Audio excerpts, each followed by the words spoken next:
Well, we're standing outside polling stations that are lined up along the Mekong River in the capital, Phnom Penh. Voting lines have started to thin out a little bit, and that's important because voter turnout has become a key issue in this election. That's because the outlawed opposition, the CNRP, have called for a boycott. Now, the Prime Minister has called those calls illegal, and he says anyone who doesn't vote is destroying democracy. Now, to get a little bit more on this, we're joined by Phil Robertson from Human Rights Watch.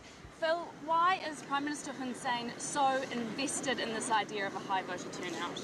Well, it seems for the Cambodian People's Party, the ruling party here, that more is better. They want more political parties, they want more turnout, they want more observers. This is all an effort to try to legitimize an illegitimate election. This is all a part of Hun Sen's effort to try to portray this election as really sort of designated him as a duly democratically elected leader, someone who deserves respect on the world stage. And the reality is, as you mentioned, they've dissolved the main opposition party. The party that won 44% of the election in the local polls last year doesn't exist. It's not on the ballot today. And so that's the major problem. Do you think intimidation of voters is also an issue?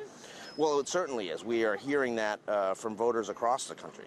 We're hearing people facing possible penalties, local officials not working on their paperwork or their house registration, other key documents, because ultimately, if you don't vote, they're saying we're going to retaliate against you. We're seeing people being forced to vote in order to be in a taxi queue, for a moto dump driver, or local people selling on the side of the street being told we're not going to rent you this place anymore if you don't go vote. So the various types of intimidation are varied and depend on people's circumstances, but people are vulnerable to that and I think probably will go vote.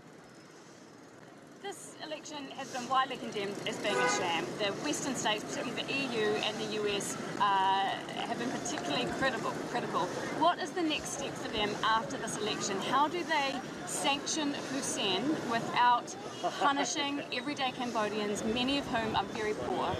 Well, I think the first step will be very strong statements rejecting this result by the United States, by the EU, by the others who set out that, we weren't fooled by this election game that Hun Sen has pulled off, this sort of charade on the Mekong.